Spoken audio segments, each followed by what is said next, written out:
बने हैं। स्टार्टअप्स की दुनिया में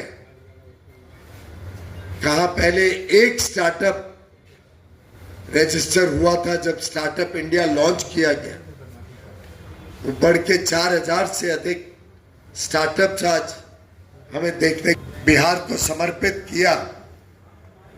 एक विकसित बिहार बनाने का जो वादा लेकर, जो संकल्प लेकर, जो प्रतिबद्धता के साथ एनडीए निकली है, हमारे युवा युवतियों को 1 करोड़ नौकरियां, 50 लाख युवाओं को स्टार्टअप स्कीम या मुद्रा स्कीम के माध्यम से उद्यमी बनना, एंटरप्रेन्योर बनने के कारोबार, नया काम शुरू करने के लिए दे चुकी है सरकार। आगे 2 लाख रुपए तक उनको अलग अलग माध्यम से मिले। मुख्यमंत्री महिला रोजगार योजना के तहत वो अपने पैर पे खड़े हो। 1 करोड़ लखपति दीदी बनाने का जो संकल्प एनडीए के संकल्प पत्र में लिया गया है, किसानों को जो 3000 रुपए अधिक देके अब प्रतिवर्ष 9000 रुपए मिलेंगे। कर्पूरी ठाकुर किसान सम्मान निधि के तहत 3000 रुपए अधिक मिलना, शिक्षा के क्षेत्र में केजी से पीजी तक मुफ्त में शिक्षा हर गरीब को मिले। एक प्रकार से अलग अलग वर्गों के लिए, हर वर्ग के लिए, हर व्यक्ति के लिए एक उज्जवल भविष्य का पक्का इरादा इस संकल्प पत्र में देखने को मिलता है।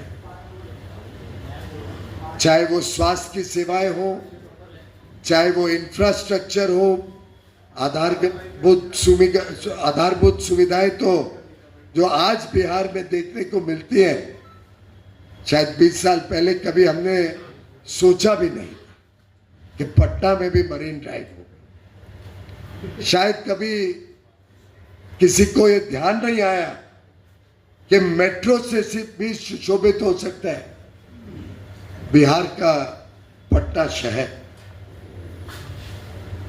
जिस प्रकार से ग्रामीण सड़कों का विस्तार हुआ है, जिस प्रकार से रेलवे का विस्तार हुआ है, नए एयरपोर्ट बने हैं, नए पर्यटन के स्थलों में वृद्धि हुई है। अब बिहार में अन्य क्षेत्रों में ये नक्शा देख रहा था, बिहार के कोने कोने में किधर स्पेशल इकोनॉमिक जोन, किधर टेक्सटाइल सिटी, किधर इंडस्ट्रियल पार्क, कहीं पर फिनटेक सिटी, कहीं पर मेडटेक सिटी।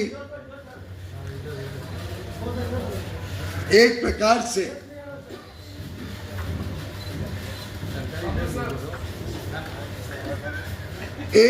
से बिहार का कोई क्षेत्र नहीं रहेगा वंचित और प्रगति होगी गारंटी।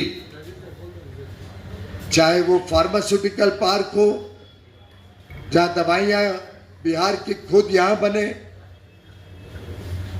ऊर्जा के क्षेत्र में नवीकरणीय ऊर्जा को प्रोत्साहन देने के लिए सौर ऊर्जा के अलग अलग जो पुर्जे हैं वो यहीं बने, उसका एक मैन्युफैक्चरिंग पार्क। यहां तक कि बिहार की सरकार ने खिलौने बनाने तक का टॉय पार्क तक की भी योजना शुरू की है। पर बने, ये प्रधानमंत्री नरेंद्र मोदी जी का संकल्प है। और अब बिहार में भी एक डिफेंस पार्क बनने जा रहा है, फूड पार्क, जो हमारी यहाँ की ताकत है। कैसे किसानों की आमदनी बढ़ाने के लिए कच्चा माल बेचने के बदले प्रोसेस करके उसको अच्छे तरीके से बनाकर उसकी पैकेजिंग कर जिसमें युवा युवतियों को ढेर सारे अवसर मिलेंगे। वस्त्र क्षेत्र में कैसे हम यहाँ से दुनिया भर में निर्यात कर सके। मैं समझता हूं कि बहुत सोची समझी रणनीति के तहत बिहार में औद्योगिक विकास हो, बिहार में अर्थव्यवस्था तेजी से आगे बढ़े और इकोसिस्टम पूरे औद्योगिकरण का बिहार में फैले, इसके लिए जो काम गत वर्षों में हुआ है, और जैसे मैंने बताया नीतीश मिश्रा जी ने मुझे हाल में ही आमंत्रण किया था। मैं बिहार की प्रगति को देखकर वास्तव में प्रसन्न नहीं हुआ, प्रसन्नता के साथ साथ मेरा उत्साह भी बढ़ गया, सिर्फ प्रसन्न नहीं।